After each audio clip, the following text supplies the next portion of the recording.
ಇವತ್ತಿನ ದಿನ ನಾನು ಚಿಕನ್ ಸಮೋಸ ಮಾಡ್ತಾ ಇದ್ದೀನಿ. ಚಿಕನ್ ಸಮೋಸ ಮಾಡೋದಕ್ಕೆ ಇಲ್ಲಿ ನಾನು ಏನೇನು ತೊಗೊಂಡಿದ್ದೀನಿ ಅಂತ ಹೇಳಿದ್ರೆ, ಮೊದಲಿಗೆ ನಾನಿಲ್ಲಿ ಚಿಕನ್ ತೊಗೊಂಡಿದ್ದೀನಿ. ಇದು 1/4 kg ಅಷ್ಟು ತೊಗೊಂಡಿದ್ದೀನಿ. ಈ ರೀತಿಯಾಗಿ ಸಣ್ಣದಾಗಿ ಕಟ್ ಮಾಡಿ ಇಟ್ಕೊಂಡಿದ್ದೀನಿ, ಬೋನ್ಲೆಸ್ಸು. ನಿಮಗೇನಾದರೂ ಇದು ಬಾಯಿಗೆ ಸಿಗಬಾರ್ದು ಅನ್ನೋ ಹಾಗಿದ್ರೆ ಇದನ್ನು ನೀವು ಒಂದು ರೌಂಡ್ ಮಿಕ್ಸಿ ಕೂಡ ಮಾಡ್ಕೋಬಹುದು. ಬಟ್ ನಾನಿಲ್ಲಿ ಇಷ್ಟೇ ಸಣ್ಣದಾಗಿ ತೆಗೆದಿಟ್ಕೊಂಡಿದ್ದೀನಿ.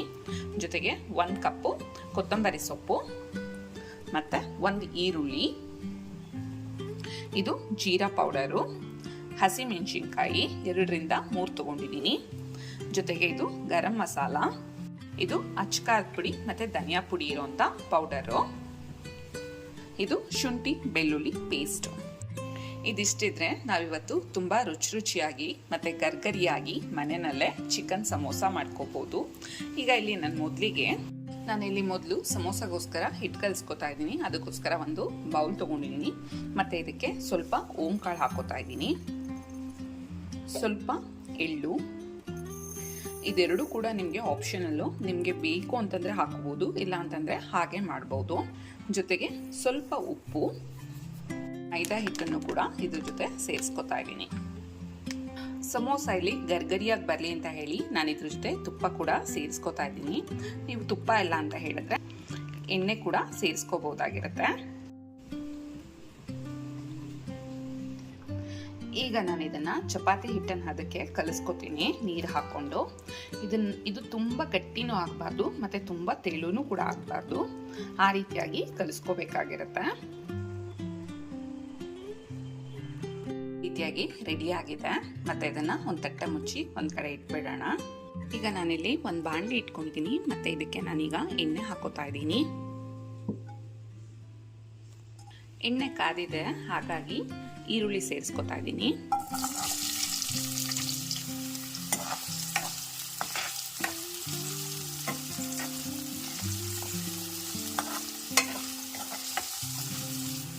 ಈರುಳ್ಳಿ ಎಲ್ಲ ಇಲ್ಲಿ ಎಣ್ಣೆನಲ್ಲಿ ಫ್ರೈ ಆಗಿದೆ. ಮತ್ತು ಇವಾಗ ಹಸಿಮೆಣಸಿನ್ಕಾಯಿ ಸೇರಿಸ್ಕೊತಾ ಇದ್ದೀನಿ.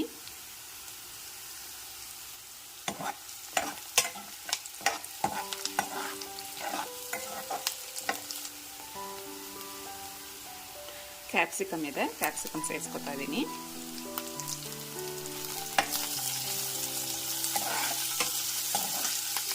ಇದೆಲ್ಲ ಸ್ವಲ್ಪ ಹಸಿ ವಾಸನೆ ಹೋಗೋವರೆಗೂ ಹುರ್ಕೊಂಡ್ರೆ ಸಾಕಾಗಿರುತ್ತೆ.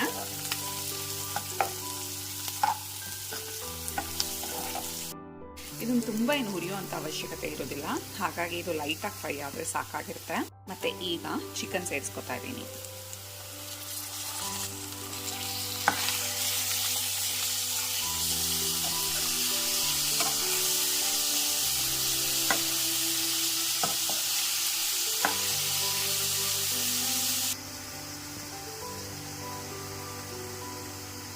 ನಲ್ಲಿರೋಂಥ ನೀರೆಲ್ಲ ಡ್ರೈ ಆಗಬೇಕು, ಅಲ್ಲಿವರೆಗೂ ನೀವು ಇದನ್ನು ಹುರ್ಕೋಬೇಕಾಗತ್ತೆ.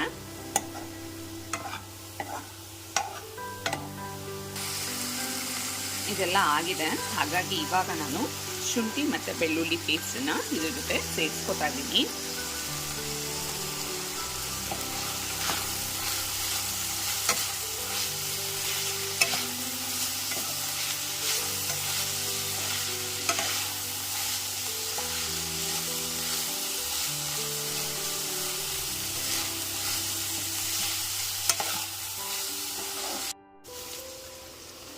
ಅಚ್ಕಾರದ ಪುಡಿ, ಧನಿಯಾ ಪುಡಿ ಮತ್ತು ಜೀರಾ ಪೌಡರು ಮತ್ತು ಗರಂ ಮಸಾಲ ಇದೆಲ್ಲವನ್ನು ಈಗ ಒಟ್ಟಿಗೆ ಸೇರಿಸ್ಕೊತಾ ಇದ್ದೀನಿ.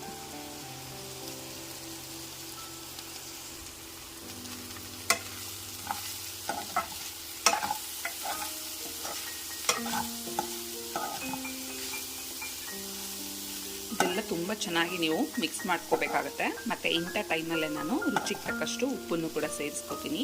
ಮತ್ತು ನಾನಿಲ್ಲಿ ಖಾರಕ್ಕೋಸ್ಕರ ಹಸಿಮೆಣಸಿನ್ಕಾಯಿ ಜೊತೆಗೆ ಖಾರದ ಪುಡಿ ಎರಡನ್ನೂ ಕೂಡ ನಾನಿಲ್ಲಿ ಸೇರಿಸ್ಕೊಂಡಿದ್ದೀನಿ. ನಿಮಗೇನಾದರೂ ಖಾರ ತುಂಬ ಇಷ್ಟಪಡಲ್ಲ ಅಂತ ಅನ್ನೋರು ನೀವು ಸ್ವಲ್ಪ ಸೇರಿಸ್ಕೋಬೋದಾಗಿರುತ್ತೆ. ರುಚಿಗೆ ತಕ್ಕಷ್ಟು ಉಪ್ಪನ್ನು ಸೇರಿಸ್ಕೊತಾ ಇದ್ದೀನಿ.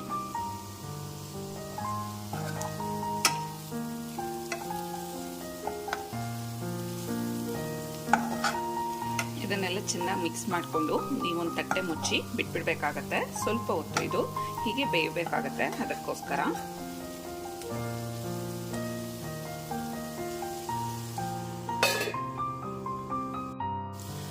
ಇದೆಲ್ಲ ನಾವು ಉಪ್ಪು ಖಾರ ಎಲ್ಲ ಸೇರಿಸಿರೋದಾಗಿದೆ. ನಿಮ್ಗೆ ಇಲ್ಲಿ ಬೇಕು ಅಂತ ಹೇಳಿದ್ರೆ ಸ್ವಲ್ಪ ನೀರು ಸೇರಿಸ್ಕೋಬೋದಾಗಿರುತ್ತೆ, ಏಕೆಂದರೆ ಚಿಕನ್ ಬೇಯೋದಕ್ಕೋಸ್ಕರವಾಗಿ.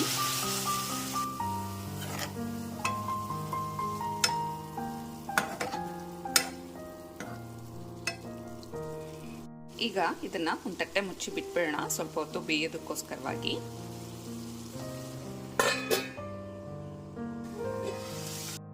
ಇದನ್ನು ಆದಷ್ಟು ನೀವು ಕಡಿಮೆ ಉರಿನಲ್ಲೇ ಮಾಡ್ಕೋಬೇಕಾಗತ್ತೆ.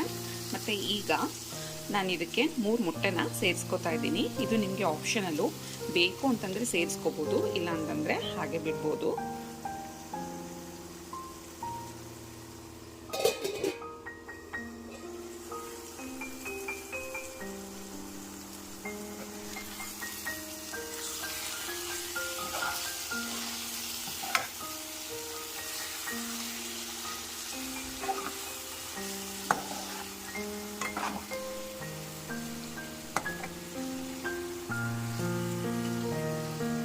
ಚಿಕನ್ ಸಮೋಸ ಸ್ಟಫಿಂಗ್ ಎಲ್ಲ ರೆಡಿಯಾಗಿದೆ.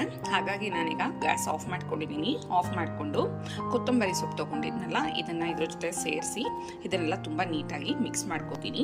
ಮತ್ತು ಇದು ಪೂರ್ತಿಯಾಗಿ ಸ್ವಲ್ಪ ಹೊತ್ತು ಆರಲಿ ಅಂತ ಹೇಳಿ ಹಾಗೆ ಬಿಟ್ಬಿಡ್ತಾ ಇದ್ದೀನಿ.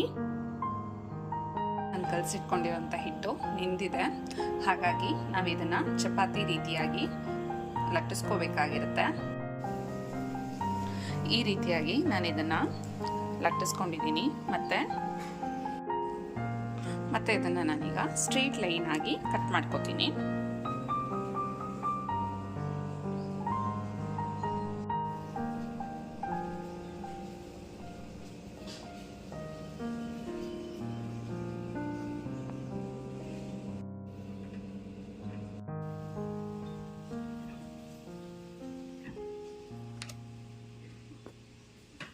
ಈಗ ಈ ರೀತಿಯಾಗಿ ಆಗಿದೆ.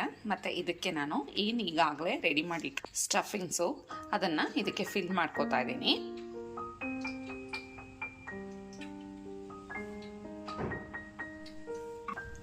ಇದು ಮೈದಾ ಕಲಸಿರೋಂಥ ಹಿಟ್ಟು. ಇದನ್ನು ನಾನಿಲ್ಲಿ ಎಡ್ಜಸ್ಸಲ್ಲೆಲ್ಲ ಹಾಕೊಂಡು ಬರ್ತೀನಿ.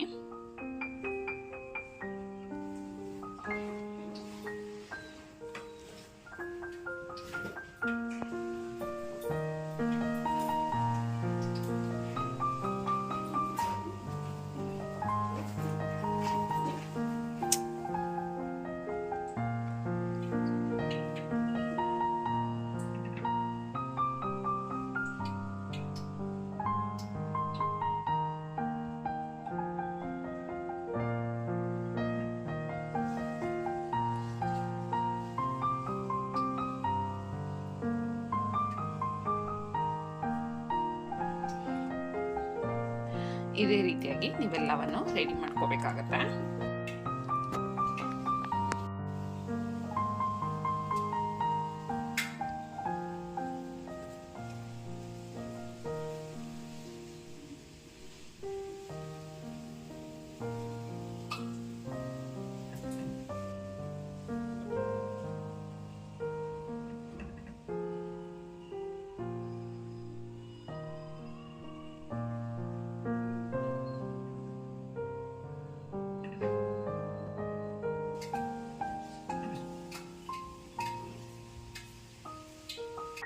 ಈ ರೀತಿಯಾಗಿ ಎಲ್ಲವನ್ನು ನಾನು ರೆಡಿ ಮಾಡಿ ಇಟ್ಕೊಂಡಿದ್ದೀನಿ. ಮತ್ತು ಇದನ್ನು ನಾನೀಗ ಒಂದೊಂದಾಗಿ ಎಣ್ಣೆಗೆ ಬಿಡ್ತಾ ಬರ್ತೀನಿ.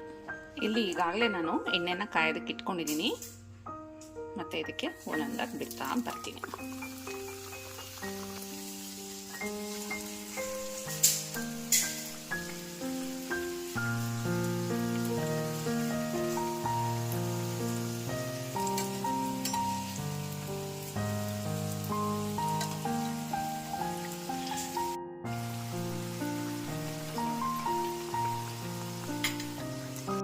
ಒಳಗಡೆ ಸ್ಟಫಿಂಗ್ ಎಲ್ಲ ತುಂಬ ಹೊತ್ತು ಬೇಯುವಂಥ ಅವಶ್ಯಕತೆ ಏನಿರೋದಿಲ್ಲ. ಹಾಗಾಗಿ ಮೇಲ್ಗಡೆ ಫಸ್ಟ್ ಲೇಯರ್ ಏನಿದೆ ಇದು ಸ್ವಲ್ಪ ಚೆನ್ನಾಗಿ ಎಣ್ಣೆನಲ್ಲಿ ಫ್ರೈ ಮಾಡಿಕೊಂಡ್ರೆ ಸಾಕಾಗಿರುತ್ತೆ.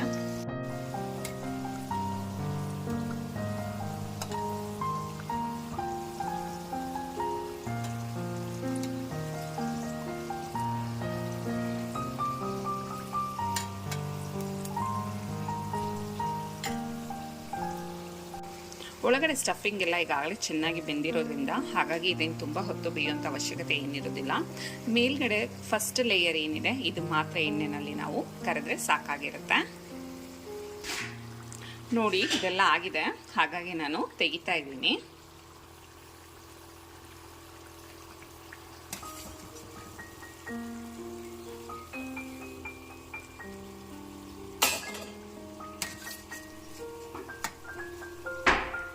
ಇದೇ ರೀತಿ ಉಳಿದೆಲ್ಲವನ್ನು ನಾವು ಎಣ್ಣೆಯಲ್ಲಿ ಕರಿತಾ ಹೋಗಬೇಕಾಗತ್ತೆ.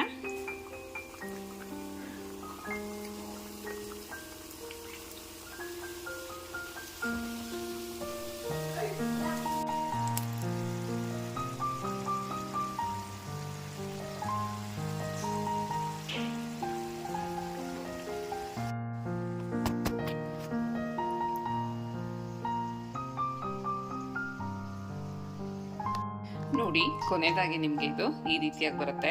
ತುಂಬ ಕ್ರಿಸ್ಪಿಯಾಗಿದೆ ಮತ್ತು ತುಂಬ ಸ್ಪೈಸಿ ಆಗಿದೆ. ಸ್ಟಫಿಂಗ್ ಅಷ್ಟೇ ತುಂಬ ಟೇಸ್ಟಿಯಾಗಿದೆ. ನೀವು ಒಂದ್ಸಲ ಮನೆಯಲ್ಲಿ ತಪ್ಪದೆ ಟ್ರೈ ಮಾಡಿ. ನಾನು ಇವತ್ತಿನ ದಿನ ಮಾಡಿರೋಂಥ ರೆಸಿಪಿ ನಿಮಗೆ ಇಷ್ಟ ಆಯಿತು ಅಂದರೆ ಮರೀದೆ ನನ್ನ ಚಾನಲ್ನ ಸಬ್ಸ್ಕ್ರೈಬ್ ಮಾಡಿ. Thank you.